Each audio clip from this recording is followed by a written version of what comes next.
Inaugurations, the ceremony, pomp and circumstance, it can be exciting regardless of your political views. But how appropriate is it for members of the media to act as cheerleaders for the incoming president?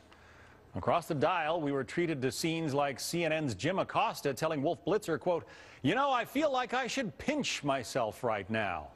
Or NBC's Al Roker shouting and whooping it up for the president and vice president like he was at a Mardi Gras parade. He finally did get a handshake from the vice president. And if that's not enough for you, consider this. From CNN's Tom Foreman, he concedes he has written President Obama a letter for every single day of his presidency, some 1,400 altogether. Let's talk about it with Ellen Ratner, bureau chief for Talk Radio News Service, and Fox News contributor Jim Pinkerton, contributing editor and writer for the American Conservative magazine. Ellen, does any of this seem a little over the top to you? Well, first of all, I don't think press should be clapping or anything else at any kind of political event. On the other hand, this was a great day for Americans, and it doesn't really matter whether it was President Bush that was inaugurated. You know, I sat there and I said, we really do have a peaceful transfer of power, and that is something to really be celebrated. So were they celebrating this president, or were they celebrating the whole event? That's a very distinct difference. We're going to get to treatment of President Bush in a minute, but let's talk about it, Jim. I mean, talking about this is sort of equivalent to the thrill going up Chris Matthews' leg 4 years ago. What about? You mean when he said that he compared the president's speech to the Gettysburg Address, which is probably the greatest piece of presidential oratory in American history, and so this is now up there in that category. Yeah, I would put that in the thrill up my leg category. I'd also say this is a tiny little indicator of the romance that the media feel. And again, the headline of the New York Times today: Obama offers liberal vision, we must act.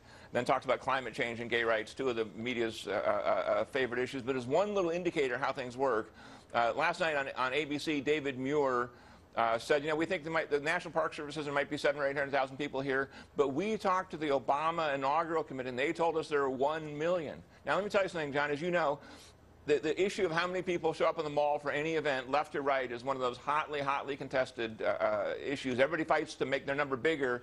But almost every other time I can think of in the last 20 years, reporters have been saying, listen, we don't take anybody's estimate for faith, but they then took the Obama campaign's inaugural committee's estimate and said, oh, well, 1 million people, that's even better. More to cheer about, more to love. Well, yes, but Jim, they stated that it was from the Obama inaugural committee. They didn't say this is our estimation. They credited it, and then people can do what they want to with it. That's not being biased. It was a great day for America, but 8 years ago, they're not giving the Bush Inaugural Committee credit for anything. I can tell you that I was there.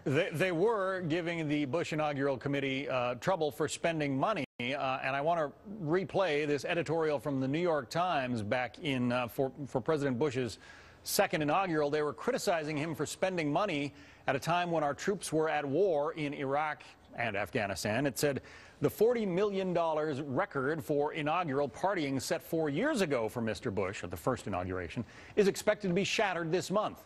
Ordinary citizens might have hoped that the overriding issue in Washington, the perilous Iraq War with its drain on the nation's blood and treasure, would dictate restraint. But plans for the 4-day extravaganza roll forward with 9 celebratory balls being underwritten by the usual corporate and fat cat supplicants in the political power mill. That was what the New York Times wrote about President Bush's second inaugural. Now flash forward to what the Times wrote about President Obama's second inaugural. President Obama's inaugural committee is at least $10 million short of its $50 million fundraising goal.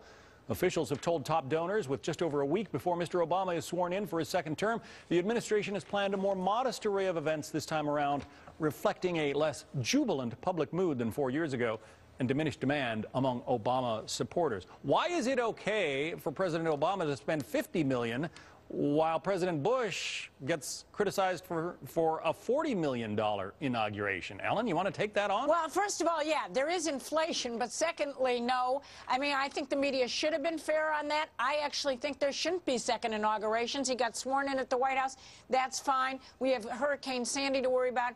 I'm one of these people that's not in favor of anything, but given that, I think the media should have been fair. You can't get me on that one. All right. Jim? Jim? Well, I would just say this, that for example, the way they treated Mrs. Obama's clothing and the clothing of the girls and stuff, they then talked about what a great deal this is and how, this is ABC again last night, about how wonderful it is that these fashion designers will get rich and so on and so on. It was exactly the kind of thing that they wouldn't have done for Laura Bush or for Barbara Bush or for Nancy Reagan. But wait, Nancy Reagan, they would have done Jacqueline it. Kennedy, in terms of everything she does is wonderful, and if it's incredibly expensive, all the better, because that's just good for jobs and the economy and some fashion designer who's lifted from obscurity. That is bias, and even Ellen, I guess even you admitted, Ellen. Just some differences in the ways the two parties' candidates or presidents get covered. We're going to have to leave it there.